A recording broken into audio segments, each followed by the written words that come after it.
So, thank you to NAMAH for this wonderful opportunity right at the start of the year. I have been actually contemplating a lot on what to say and kind of what to highlight upon.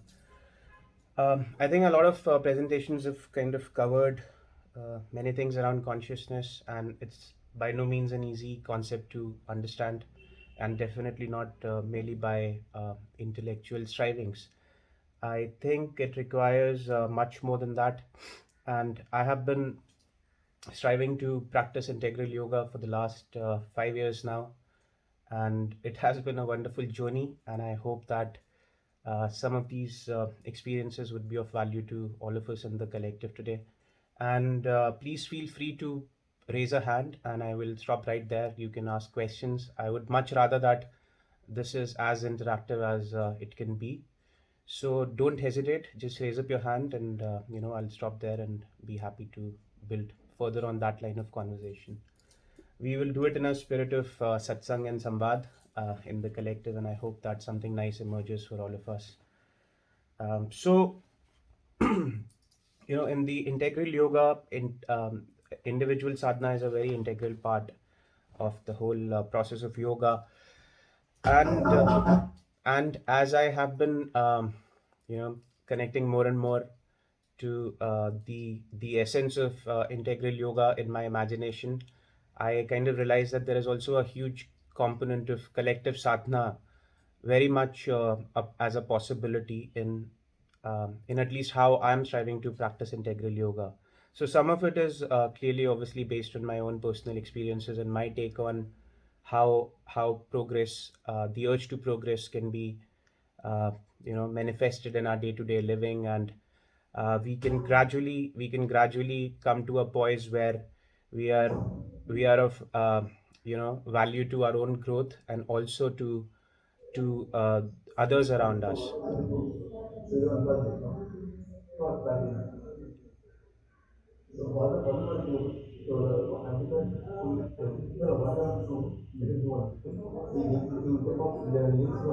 Monica, I think someone needs to mute something needs to be muted.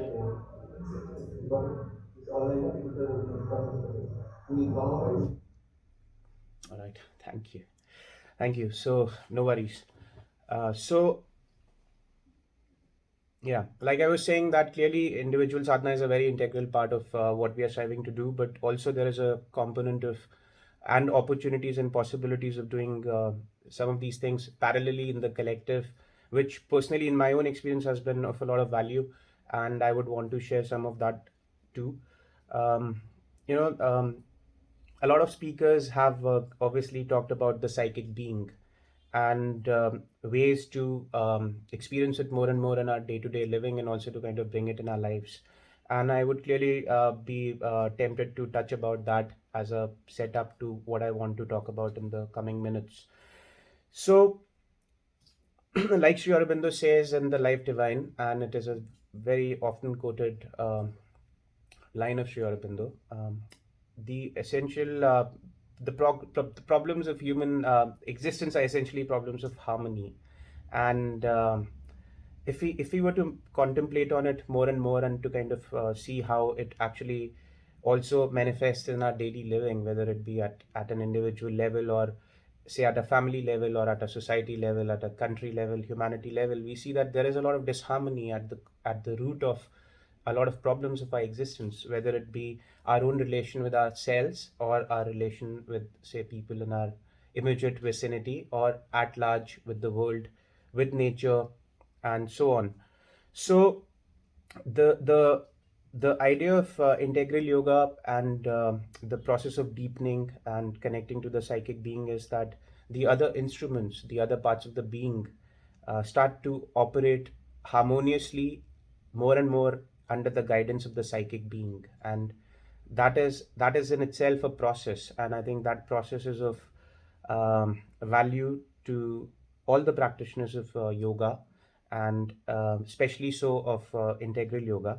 And one of the most fascinating things in my own journey has been the very, very detailed revelations that Sri Aurobindo and the Mother have presented to all of us, as possibilities when it comes to the different parts of the being. So, the physical part of the being and the vital part of the being, the mental part of the being, and also the interrelation, the interplay between all of these parts. It's just mind-boggling. Even at an intellectual level, it's something else. And clearly, no one else has talked even remotely close to how Sri Aurobindo and the mother have talked about it. But also, what's very important is that they have given us um, very, very practical insights in terms of, say, conversations of the mother with the disciples, the conversations with the devotees and disciples of Sri Aurobindo, extensive conversations, letters on yoga, and so on.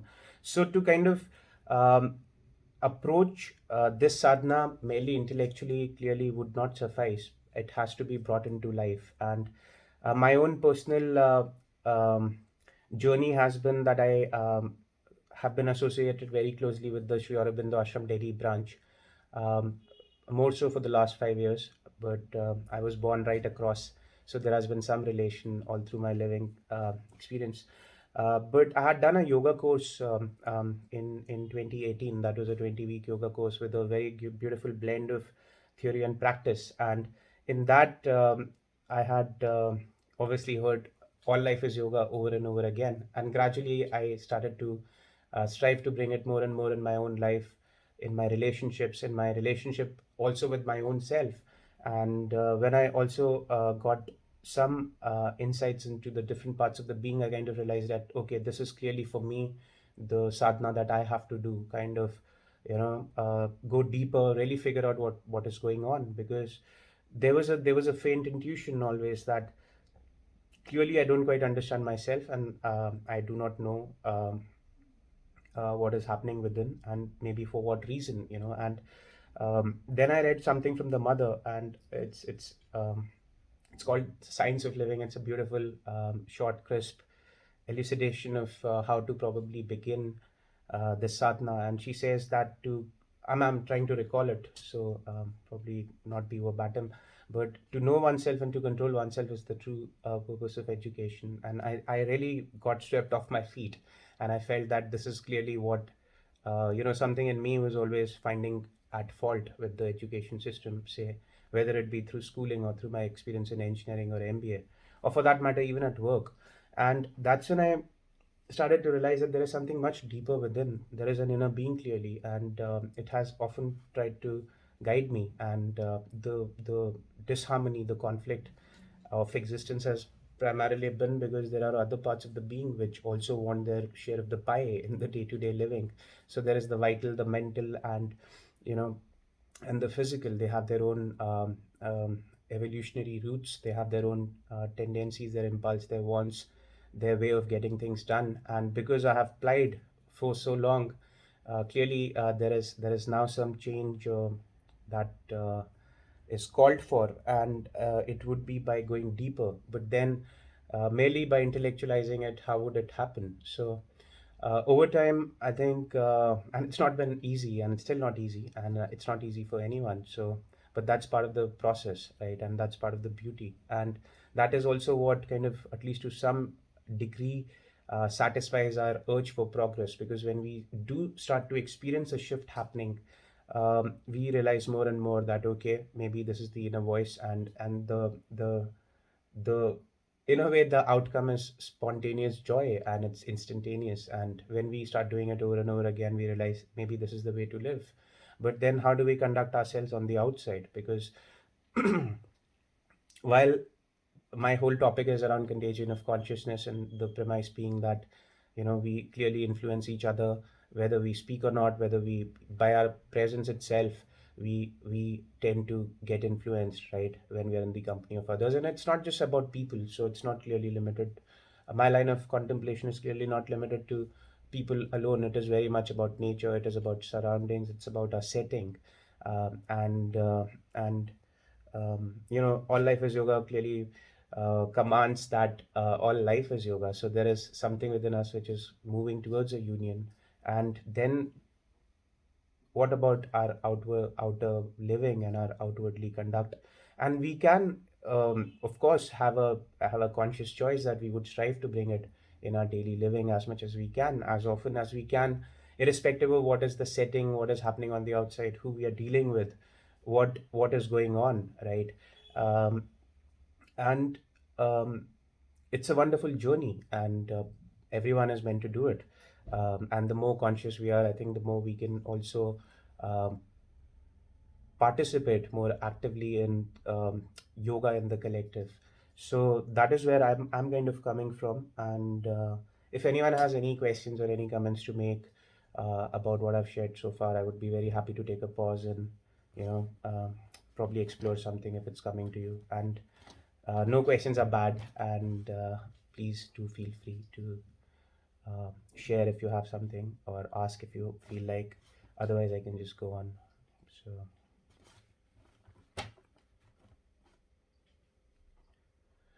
Right. So, in terms of the experiences of the psychic being, and that being kind of more and more the driver of the house, and all others kind of diligently, consciously aligned and working in harmony more and more under the guidance of the psychic being, we actually experience a lot of newness, and a lot of possibilities that we had kind of not been very conscious about, or even probably would have envisaged, because the whole idea is that it clearly doesn't mean that life would be all certain, all bed of roses. But then I think the lens that with which we are approaching life, with which we are viewing circumstances and situations, also starts to shift, and there is more and more sense of light and truth in our everyday experience, and every moment becomes more valuable, every conversation becomes more valuable, every attempt and every failing becomes more valuable, because we are now hoping that, you know, we would be learning something all along, and we have that faith.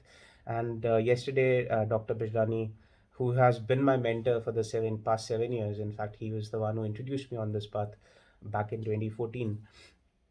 He talked beautifully about, you know, the divine grace, and simultaneously total and sincere faith and surrender.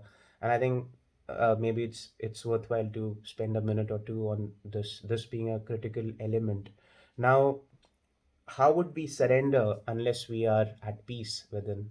And if we are truly uh, wanting to go the whole distance, then I think surrender is very, very important. And I've learned it the hard way. I've learned it after getting my back broken many times over. So I'm not even taking it lightly. I do mean when I say this, that uh, I do believe now that surrender to the mother is a very, very important component of integral yoga. And otherwise, Sri Aurobindo wouldn't have uh, laid so much emphasis on this. And also the book, short book that Dr. Bijani also mentioned yesterday, The Mother, I think is a must read, and probably a read many times over, um, for all of us who are serious about integral yoga. So that is something that I wanted to talk about, because I think a lot of questions would not be answered by the intellect or by mere reading. I think there is a component of uh, surrender to the mother through the psychic being, which is called for. And once we start doing that, I think it's only natural that we start feeling a sense of love and oneness with everything around us, and that starts to reflect in our actions also. And uh, you know, if we have healing intentions, again, Dr. Bijlani talked about it yesterday, then they clearly also manifest. So it's not artificial, it's not that kind of an effort. I think it's an effort which is coming from a conscious will, aligned in a spirit of love and oneness, at the service of something which is not merely about our own ego or desires. It's something which is coming right from the soul, so it has that element of giving. And uh, and when we start experiencing that kind of love and oneness, then it's not just about giving. I think it's just about spontaneously being so, in that voice. And uh, and I think that really starts shifting a lot of things. For me personally, I have struggled a lot with this whole idea about body mind connection, and intuitively I've had a sense that clearly something is at play. So I was working long ago. I was working in Singapore, and I had a slip disc, and the doctor there had actually advised me a surgery, and it was very critical as per him. And it was not as if I was doubting his intentions. I think it was more about his orientation, and I respect that. But I kind of turned within, and I had a sense that, look, it's a big decision to make, and maybe I should stay in silence and see what reveals. And I realized that a lot of it is because of my own follies, my bad posture, my being lazy, my not managing a very good lifestyle, my letting stress take me over, and me being so ambitious and so clearly being driven by my form, which is a construct of the ego, right? And but then anyhow, I kind of took an audacious call to not get a surgery done. And in the last 8 years, I have tried as consciously as I can to heal my back. And I've had troubles many times over, but um, every time I have surrendered, I think it has healed. So I clearly can vouch for that kind of a body mind connection and the role of surrender in my own experience. And likewise, maybe it's worthwhile to talk about the last 2 years, because I think Contagion, uh, without talking about the current setting, would probably be incomplete. So, in the last 2 years, so many things have changed for so many of us in so many different ways, and everyone has a unique story. But then there is also a sense of unity in so many of those stories, because we are essentially undergoing similar experiences within and on the outside. The form it takes, the narration could probably differ, but deep in silence, I think we all do tend to realize that there is something which binds us all, and whether it be fear, or it be the risk of losing our dear and near ones. It could be the fear of immortality. It could be the fear of contracting, say, the virus, or some other something else. Um, but let's take a pause and see if that that kind of fear is valid, right? Does Where does the origin lie?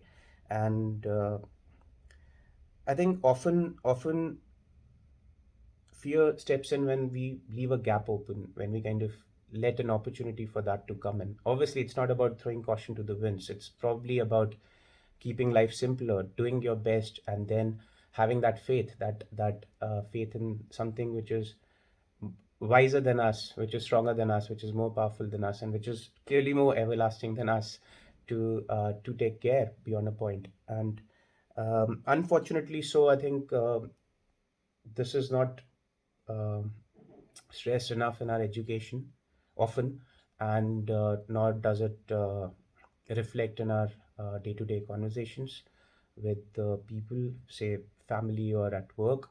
It's quite a misfortune that spirituality has been labeled as something very otherworldly and not of consequence, and immediacy and urgency in every moment. I clearly have had a discomfort with this line of thinking, and I do question it a lot myself, and so do a lot of other people. But because it has been labeled so, I think a lot of people have a steep threshold, and therefore do not engage even minimally and meaningfully with it, and just look at it from a distance. And even the people who practice it, they sometimes cast a doubtful glance or judge them. And it has happened to me also, and I've also done it when I was on the other side, say. So clearly not a thing that we haven't experienced, right? We all might have experienced it in some ways, even in our immediate circles. But can we flip the story, and can we imbibe the true spirit, the essence of, say, integral yoga, being practitioners of integral yoga, to a fair depth, and more consciously in our day-to-day living, that it spontaneously also starts manifesting, on in who we are, whether it be in our surroundings, with our family, at work, in society at large, and even in platforms like these, and wherever. Because we all get an opportunity to interact with people, we get an opportunity to be in the collective, we do transmit our own energies and um aspirations, and so do the others, and we keep absorbing them. And I think contagion is quite evident if we were to think of it in terms of, say, advertising, or going to a mall versus, say, going to an ashram, or being with someone with whom we can have a spontaneous trust and faith in their abilities to say, heal us, versus someone whom we would doubt, and someone who seems to be quite distant from us, right? And unfortunately, again, a lot of doctors take that kind of a posturing, and um, the healing intentions clearly have a role to play. And what better opportunity than say being a healer. Like a doctor is essentially a healer, or at least is meant to be. But then unless they bring that kind of a consciousness, um, they're not healing probably to the capacity that they could. And likewise, I mean, we could talk about teachers, we could talk about administrators, we could talk about society at large, we could talk about within family, we could talk about decision making structures in organizations, we could talk about how to bring it in parenting. Uh, Being conscious is clearly, and conscious living is actually quite a different kind of a paradigm. I have realized it in my own experience in the last couple of years that it is an endless process, and I think that's what keeps the sense of newness and the sense of infinity and eternity going. And it's a great experience to have something like that within our immediate control all the time, spontaneously, which I think Dr. Bijlani talked about so beautifully yesterday. So maybe I don't need to repeat some of those things. But yeah, I think there's a wonderful. In fact, I have it on one of my mugs here. Quote of the mother, which where she says, "Do not pretend, be. Do not promise, act, and do not dream, realize." So I think mother's writings are actually very nice, especially some of the conversations and things like that. They really help to absorb the essence of such things in a much more easier, relatable way, and they also I think are a great opportunity to have, say collective reading or just contemplation or making of notes, or because a lot of them are in question answer form and they're about practical day to day living and how we can bring it. And I think the current context, and we now have a wave around the corner again. We will be indoors, we will have lots of opportunities, we will probably have a lot of time to judiciously bring in to some of these aspirations, and some of it we could do also in the collective. So I think with that, again, I would offer taking a pause, and if anyone wants to share something or if something occurs to you, uh, otherwise I have lots of notes I could just go on, but would be very happy if there is a conversation. Yeah. Anyone, please? Ricky, please go ahead. Okay. Right. Aditi, Okay. Sorry. Yes. Yeah. Yeah, hi, Manu. Hello. I was just wondering when you were talking about the contagion aspect of consciousness. In my own observation, I've seen contagion of consciousness. Instead, it's more of contagion of ignorance that is more prevalent and more easy. So, though we talk about the idea of that, yes, knowledge is required and we have to connect to consciousness, but our natural go to becomes ignorance. So, in your own experience, if you can share how has been and any suggestions how to make that shift, because, like you also said, intellectually we understand it, but experientially, how do we live it? Yeah. So, how can one transcend that gap and start living consciously so that we also emit consciousness, and that is how the contagion happens through us? So, how can we become that channel and make that shift if we can speak about? Yeah. Thank you. Sure. I think it's a great question, very pertinent question. I am not sure my answer would be very pertinent, but I will try to experientially what I've kind of um discovered and say iterated along my own journey. I could talk about that. Um, I think it's not.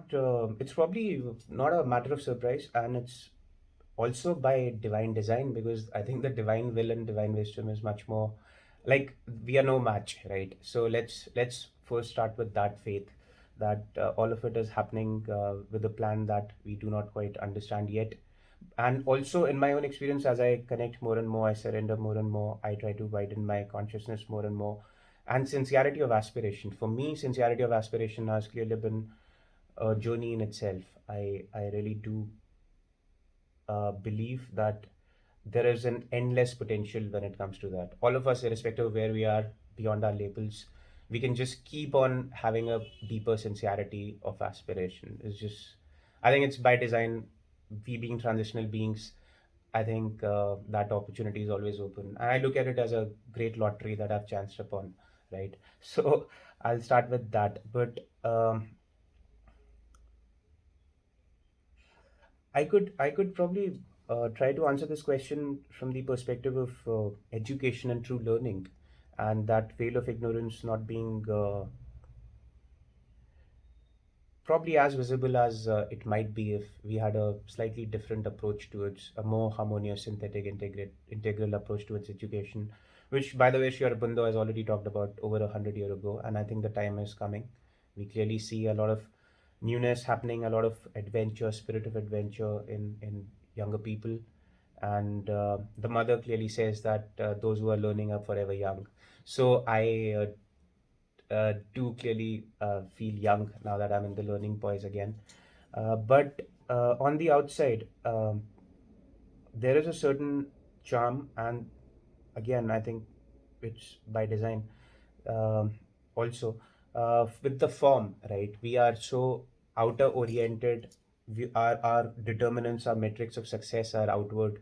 We judge people also. We are also guilty as charged in a way, right? Because how do we look at success? We look at success with someone who can probably uh, we can see with a good house, with a good car, with a good job, with a good resume, with a nice appearance, and well educated, and so on. And a lot of those people are happy living those lives. And while to them it might occur as if they're living a complete life, to someone else, there might be a sense of questioning. So for me, I was living that life myself too, but there was a sense of questioning. But I think more than that, that sense of questioning through life circumstances became more and more acute. And um, I think what I was also denying became impossible for me beyond a point to deny. Um, it had an element of personal context, obviously the relationships, but much more than that, I think it was the inner voice again, the voice of the psychic, which really wanted me to, uh, you know, address it. And I was fighting it too. I was doing well professionally. I was out of India for over 7 years, and yet I clearly knew that this is not everlasting joy by any means, and there is something that I need to search for. But I think through Contagion, if you were to look at advertising, look at walking into a mall, look at walking out of the house and seeing a neighbor having a new car. All of these things are temptations, right? And they appeal to our more primal nature, our more primitive parts of evolution. If we were to look at it in terms of chakras, say the like Vladimir spoke about that day, right? He made a very good classification: the physical, vital, mental, vital, physical, and so on. The lower chakras, so to say, and so we are guided by pursuits of power and pleasure, and outward appearances and validations from the outside, and not being judged enough. And not having too many uncertainties or discomforts, because that is the natural way to be. But will that suffice, or is that all, or is that a true expression of the potentiality that we all carry within, irrespective of what we are, who we are on the outside? Um, so I think being conscious is about making that journey from that that temptation, that being driven by ego bound consciousness largely, and ignoring, like Dr. Bijlani spoke about, the inner voice, which is faint and is willing to be not heard. But once we get on the path, if we are sincere, then I think um the limits are endless, because then you just keep progressing more and more consciously, more and more consciously.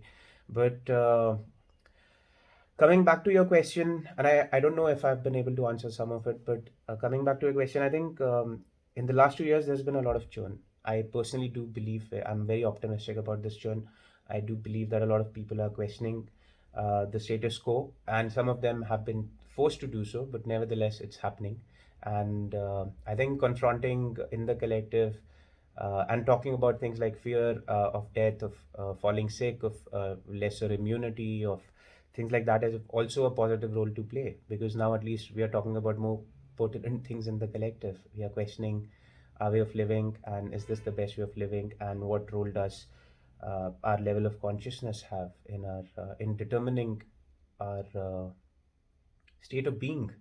And um, some of it has been forced upon us, the lockdowns, the restrictions, even for the children. I think it's unprecedented. We've all gone through schooling, but no one, we were never homebound for, say, almost 2 years.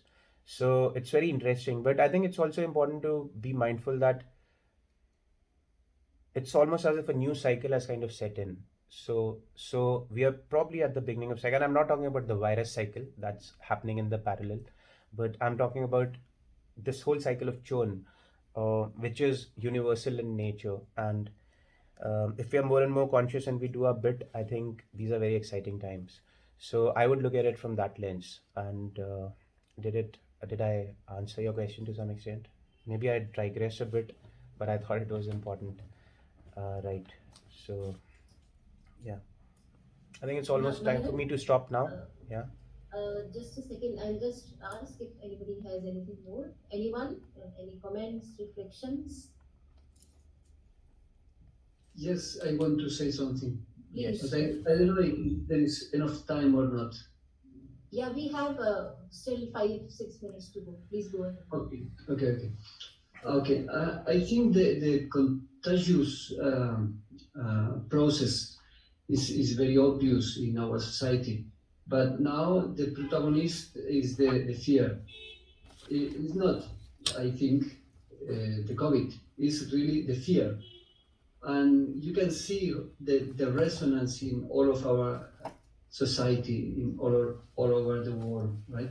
Yep. But we can experience fear as a portal inviting us to the transcendence, because you can use the logical reasoning to manage that situation, because there is many people in one pose and the other people in the opposite pose, and all of them, they have their own reasoning, logical understanding of this situation. But if we can use our fear to accept there is no solution in the cognitive area, in the processes of thinking, memories, talk, communication, there is no solution in this area, maybe we can have this impulse to go through this portal to transcendence up to, I don't know, if the meta awareness, if we can say psychic being as a inner being as a awareness and inmost being as a meta awareness. I don't know. I want to make my own investigation, my own research in this. But if this is the point, then the other contagions, as the mothers and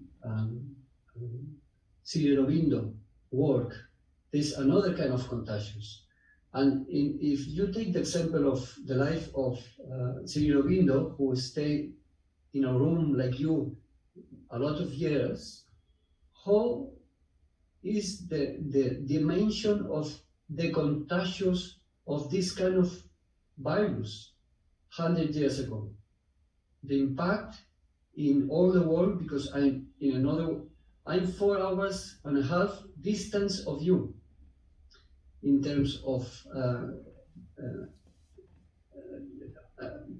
catch the dimension of the impact of the work of a couple of human beings who make the transcendence, and then they are impacting the society until now. And it's expanding, because in this technological era, this expanding is unlimited.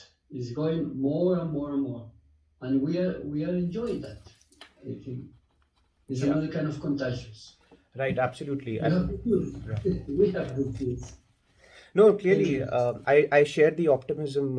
I did say so earlier, and I would be very happy to share it some more. Um, you know,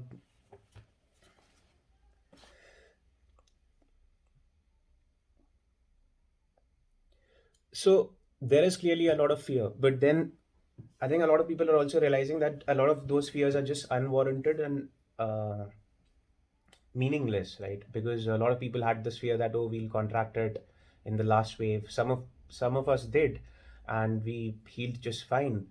Some of us are having longer term symptoms and we are fighting, but a lot of conversations are again happening around those two, such people as well. And I personally have some friends who are having, say, longer symptoms, and clearly that's unfortunate. But then again, through meditation, through working on the body mind connection more consciously, being in a state of surrender, a lot of people have also managed to come out more evolved, more conscious, more in grip of life. So um, yeah, so I don't know. I think probably I don't have too much time to build on this right now. But what you talked about meta awareness and the inmost being, a very important part of integral yoga is also the process of deepening, which is going within the deeper within, connecting with the psychic, the widening.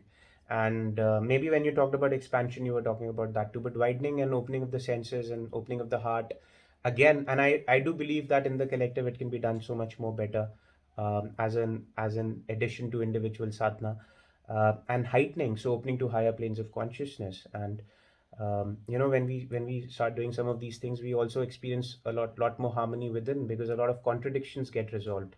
And Shri Aurobindo, and maybe I should use this as the last thing to say, and I noticed that the next speaker is kind of probably waiting. Shri Aurobindo says, when the affairs of the world would be conducted from a higher state of consciousness, the world would evolve more consciously, obviously. And I think that's where humanity is definitely progressing towards. So let's keep the faith, and work on surrendering more and more, and being more dynamic, and like Vladimir said, more active and perceptive at the same time. So yep, I think I should end it on this note. And I Thank again you. thank Nama for the opportunity. Thank you so much. Thank you, Thank everyone. you, Manan. Thank you. Thank you. And Thank you so much. Manan, you were sharing just one last thought that came to me was many a times, mother shares that it's the only human being on this planet who is so miserable because he takes himself too seriously. And I think people like Yeah. us, all of us who are here today, who are on this path, many a times we get into this conditioning or this comfort zone, or who are really like scholars of Mother Nature Aurobindo. And I think we begin to take ourselves too seriously. So instead of becoming lighter and simpler, full of joy, we become a little too kind of rigid and solid, and as if we are doing something really. So it was just coming to me that we, especially those of us who are there, taking this torch ahead, Absolutely. In need to fact, be really aware. Yeah. maybe then this is what comes to me. Delhi Ashram has this labyrinth walk, and one of the quotations of the mother there is, it says, "Take pleasure in everything you do, but do not do anything for the sake of pleasure." So I think that's what came to me right now when you were Yeah. talking about this. Yeah. But then the purpose of creation is delight, and Sri Aurobindo has talked about it beautifully, in Life Divine, but also in letters on yoga and many other places. So maybe on that note, I could recommend reading his writing on delight and the mother's commentary on some of that. And I think that's it. Final stop from my side. And thank you once again. Thank you so much, Manan, and thank you for your suggestion to go first. I think it was a great idea. And thank you everyone for patiently kind of going ahead with all the troubles that we are having. Thank you.